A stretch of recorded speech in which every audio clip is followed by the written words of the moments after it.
Good morning to all. कैसे हैं सब लोग? सब ठीक ही होंगे। चलिए, आज के लेक्चर में हम करने वाले हैं फीचर्स। किसके फीचर्स करेंगे? Features of performance appraisal. आप इसे फीचर्स बोलिए या फिर कैरेक्टरिस्टिक्स बोलिए, ठीक है। देखते हैं।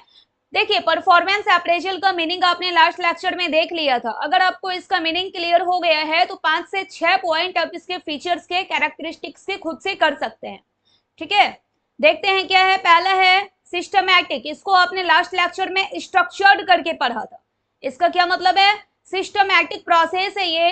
अप्रेजल जो है, परफॉर्मेंस अप्रेजल, ये एक स्ट्रक्चर्ड प्रोसेस है।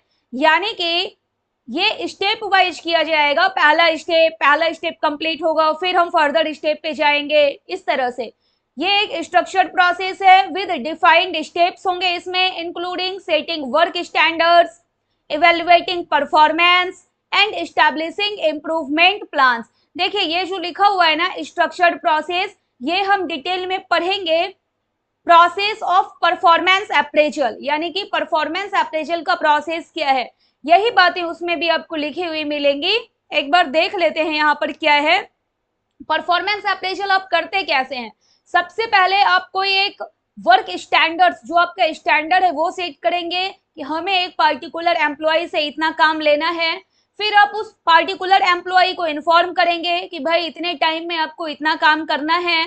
फिर आप एक्चुअल परफॉर्मेंस देखेंगे। किसका एक्चुअल परफॉर्मेंस? जो आपके एम्प्लॉय हैं उनका एक्चुअल परफॉर्मेंस देखिएगा। फिर आप डिफरेंस निकालेंगे कि जो आपने स्टैंडर्ड्स लिया था और जो एक्चुअल परफॉर्मेंस हुआ।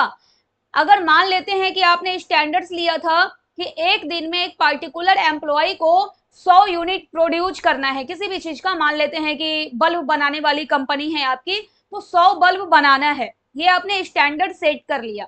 और एक्चुअल परफॉर्मेंस आप देखते हैं कि 95 बल्ब ही एक पार्टिकुलर एम्प्लॉय बना पाया। तो आप देख रहे हैं वहां पे जो है शॉर्टकमिंग्स है। किसका? आपके एम्प्लॉयज के वर्क का।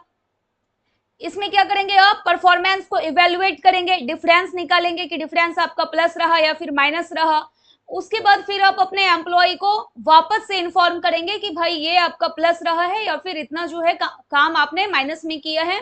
और उसके बाद अगर कोई इंप्रूवमेंट प्लान डिसाइड आपको करना है तो फिर आप स्टैब्लिश करेंगे इंप्रूवमेंट प्लान को, ठीक है। इसलिए ये जो है आपका कहा जाता है कि परफॉर्मेंस अप्रेजल जो है सिस्टमैटिक है, यानी कि एक स्ट्रक्चर्ड प्रोसेस से ये चलता है, राइट। नेक्स्ट है पीरियोडिक। इसका भी मतलब आपको पता है कि ये आपका वन टाइम एक्टिविटी नहीं है, ये मंथली हो सकता है, एनुअली हो सकता है, क्वार्टरली हो सकता है।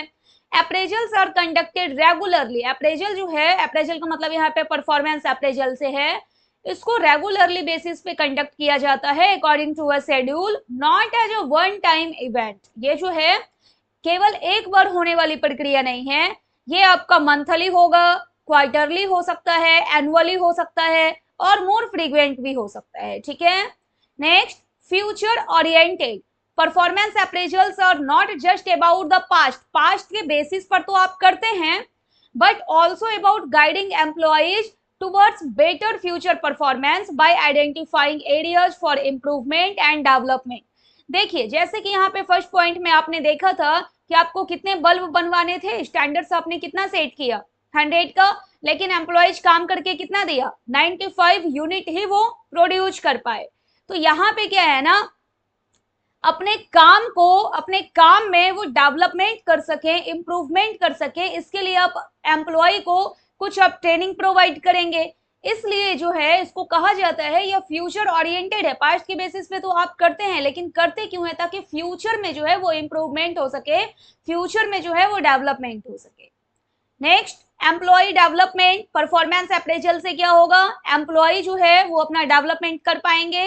The focus is on helping employees grow and develop their skills. Employee को भी मौका मिलेगा अपने स्किल्स को, अपनी एबिलिटीज को डेवलप करने का, not just on pinpointing shortcomings. Performance appraisal में केवल शॉर्ट कमिंग्स की बात नहीं होती है, केवल कमियों की बात नहीं होती है। कमियों का पता लगा, आपको पता लगता है कि इस एम्प्लॉयज में जो है ये कमियां हैं, तो उसको डेवलप करने का भी काम करेंगे, इंप्रूव करने का भी काम करेंगे, ठीक है। स्किल्स में इंप्रूवमेंट होगा, जो एबिलिटीज है एम्प्लॉयज के उसमें इंप्रूवमेंट करने का काम करेंगे। फीडबैक ओरिएंटेड, ये जो है आपका परफॉर्मेंस अप्रेजल, इसमें फीडबैक मैकेनिज्म भी होता है। Aims to give constructive feedback. Constructive feedback का मतलब होता है जिसको आप पॉजिटिव वे में लेते हैं। अगर शॉर्ट कमिंग्स आपने बताया अपने एम्प्लॉयज को, तो साथ ही साथ मैनेजमेंट या फिर एचआर डिपार्टमेंट्स ये भी बताएंगे कि किस तरह से आप अपने शॉर्ट कमिंग्स को दूर कर सकते हैं, अपनी कमियों को दूर कर सकते हैं। कंस्ट्रक्टिव फीडबैक क्या है? जिस फीडबैक को आप पॉजिटिवली लेते हैं, ठीक है, पॉजिटिव वे में जिसे लेना है। To help employees grow. Documentation oriented. जब भी परफॉर्मेंस अप्रेजल होता है तो प्रॉपर डॉक्यूमेंट भी मेंटेन किए जाते हैं। अब आप कहेंगे क्या रिक्वायरमेंट है डॉक्यूमेंट मेंटेन करने की? देखिएगा, अगर परफॉर्मेंस अप्रेजल के बेस पे आपने एक पार्टिकुलर एम्प्लॉय को प्रमोट कर दिया, उसका प्रमोशन कर दिया, मानते हैं मिस्टर ए को आपने क्या किया, प्रमोशन दे दिया। मिस्टर बी अब आ रहा है आपके पास कंप्लेन लेकर, भाई मैं भी तो वैसा ही काम करता हूं, मेरे पास भी वैसा ही सेम स्किल है, एबिलिटीज है, तो फिर मेरा प्रमोशन क्यों नहीं किए? अगर आपके पास डॉक्यूमेंट मेंटेन है तो आप डॉक्यूमेंट के बेसिस पे मिस्टर बी को बता सकते हैं कि मिस्टर ए ने आपसे ज्यादा कंट्रीब्यूट किया है कंपनी के लिए, इसलिए हमने क्या किया, उसका प्रमोशन किया। ठीक है, maintains performance records useful for, और ना अगर आप डॉक्यूमेंट मेंटेन करके रखते हैं तो आपको लीगली भी ये, अगर आवश्यकता पड़ जाए तो लीगल तौर पे भी आप डॉक्यूमेंट अपना यूज करते हैं, प्रोफेशनल तौर पे एंड स्ट्रेटजिक रीजन, इस वजह से भी डॉक्यूमेंट रिकॉर्ड करके रखना जरूरी होता है। Basis for HR decisions. HR का मतलब है यहाँ पे HR department.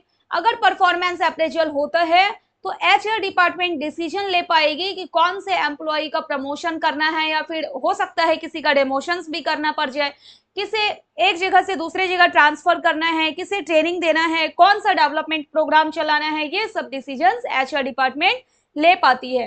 Provides input for promotions. Promotions के लिए डिसीजन हो पाएगा। अगर किसी का पे रेज करना है, सैलरी इंक्रीज करनी है, उसको लेकर डिमोशंस। डिमोशंस पता है आपको, अपर पोस्ट से लोअर पोस्ट पर भेज देना डिमोशन, और प्रमोशन क्या है, लोअर पोस्ट से अपर पोस्ट पर भेज देना, ट्रांसफर, ETC, यानी कि ये सारी बातों को लेकर एचआर डिपार्टमेंट डिसीजन ले पाती है। डेवलपमेंट टूल, ये जो है आपका परफॉर्मेंस अप्रेजल एक डेवलपमेंट टूल के भी तौर पर काम करता है। It helps identify. Performance appraisal से आप पता कर पाते हैं ट्रेनिंग नीड्स, किसको कौन सी ट्रेनिंग देनी है, ट्रेनिंग जो होगा आपका कौन सा वाला ट्रेनिंग, जैसे आपने पढ़ा था ट्रेनिंग में ऑन द जॉब ट्रेनिंग की रिक्वायरमेंट है या ऑफ द जॉब की रिक्वायरमेंट है, कितने टाइम तक ट्रेनिंग देने की रिक्वायरमेंट है, ये सब प्लान कर पाते हैं। कैरियर पाथ को लेकर एंड एरियाज ऑफ इम्प्रूवमेंट, जिस एरिया में शॉर्ट कमिंग्स होगी एम्प्लॉयज के काम में, जहां पर आपको कमियां दिखेगी तो वहीं पे आप इम्प्रूवमेंट करने के ऊपर फोकस करेंगे। नेक्स्ट है आपका परफॉर्मेंस बेस्ड। परफॉर्मेंस अप्रेजल जो है वो किसके ऊपर आधारित है, परफॉर्मेंस। परफॉर्मेंस देखा जाएगा किसका, आपके एम्प्लॉयज का। Focuses on what the employees does, यहाँ हम फोकस करते हैं कि एम्प्लॉय जो हैं आपके क्या काम करते हैं, किस प्रकार से करते हैं, कितने सही तरीके से कर रहे हैं, how well they do it and the outcomes, और क्या रिजल्ट दे रहे हैं, पॉजिटिव रिजल्ट है, नेगेटिव रिजल्ट है। Objective oriented. Performance appraisal objective oriented भी है। इसमें अब आप कहेंगे कि ऑब्जेक्टिव ओरिएंटेड क्यों है, जो आपने फर्स्ट पॉइंट में देखा था ना स्ट्रक्चर में, कि पहले हम स्टैंडर्ड सेट करते हैं, एक्चुअल देखते हैं, डिफरेंस निकालते हैं, अगर नेगेटिव डिफरेंस रहेगा तो फिर वहां पे हम कोई करेक्टिव मेजर्स लेंगे। यही यहाँ पे लिखा हुआ है आपका ऑब्जेक्टिव ओरिएंटेड में। It focuses on measuring on performance against pre defined goals और स्टैंडर्ड्स। यहाँ पे हम परफॉर्मेंस मेजर करते हैं, परफॉर्मेंस का जो मेजरमेंट होगा कहां से कंपेयर करेंगे, इसका जो आपने पहले से स्टैंडर्ड सेट करके रखा हुआ है वहां से। ठीक है, और अगर कोई डेविएशन आ रहा है, कुछ वहां पर अगर नेगेटिव रिजल्ट आ रहा है तो फिर हम इम्प्रूवमेंट पे फोकस करेंगे। राइट, तो आज के लेक्चर में आपने देखा features of performance appraisal. Next lecture में हम देखेंगे ऑब्जेक्टिव्स क्या हैं परफॉर्मेंस अप्रेजल के, उद्देश्य क्या है। Okay, thank you.